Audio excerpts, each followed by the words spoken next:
കണ്ടാൽ സലാം കൊണ്ടാണ് മിണ്ടല് വേണ്ടത്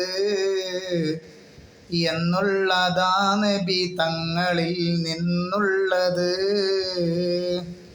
മിണ്ടിക്കഴിഞ്ഞു സലാം പറഞ്ഞാൽ പിന്നത് ആസ്ഥാനത്തെത്തിയെന്നാണ് തുഹഫയിലുള്ളത്.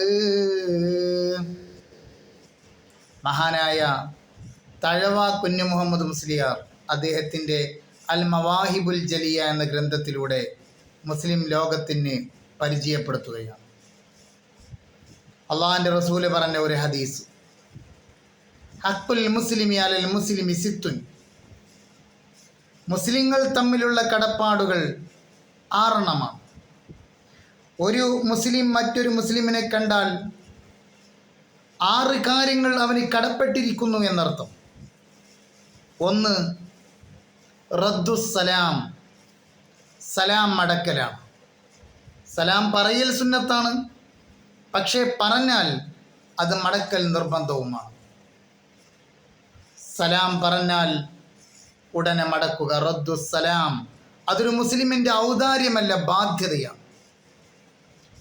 പിന്നെ അള്ളാഹിൻ്റെ റസൂല് പറഞ്ഞു, 2ാമത്തെ ബാധ്യത ഇയാദത്തുൽ മരീദ്, രോഗമായാൽ സന്ദർശിക്കുക എന്നതാണ്.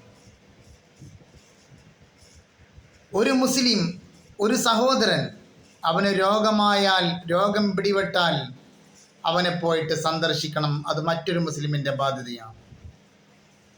സ്വഹാബത്തിൽ ഒരാൾക്ക് ചെങ്കണ്ണ് പിടിപെട്ടിട്ട് പോലും ആ നിസ്സാരമായ രോഗത്തെ സന്ദർശിക്കാൻ പോലും പരിശുദ്ധ റസൂൽ സല്ലല്ലാഹു അലൈഹി വസല്ലമ പോയ സംഭവം നമുക്കറിയാം. അപ്പോൾ 1, സലാം മടക്കുക. 2, രോഗിയായാൽ സന്ദർശിക്കുക. 3ാമത്തെ ഒരു മനുഷ്യനോടുള്ള ബാധ്യത ഇത്തിബാഉൽ ജനായിസ്, ജനാസയെ അനുഗമിക്കുക എന്നാണ്. ഒരു മനുഷ്യൻ മരണപ്പെട്ടു പോയാൽ അവൻ്റെ ജനാസയുടെ പിന്നാലെ പോകണം, അവൻ്റെ ജനാസയെ അനുഗമിക്കണം. മറ്റൊന്ന് ഇജാബത്തു ദഅവ, ക്ഷണം സ്വീകരിക്കുക എന്നുള്ളതാണ്. അവൻ എന്തെങ്കിലും കാര്യത്തിന് വേണ്ടി ക്ഷണിച്ചാൽ ആ ക്ഷണം നാം സ്വീകരിക്കണം. മറ്റൊന്ന് തഷ്മീത്തുൽ ആതിഷ്, തുമ്മിയാൽ അൽഹംദുലില്ലാ എന്ന് പറയൽ സുന്നത്ത്. അങ്ങനെ അൽഹംദുലില്ലാ എന്ന് പറഞ്ഞാൽ അവനോട് യർഹമുക്കല്ലാ എന്ന് മറുപടി പറയണം.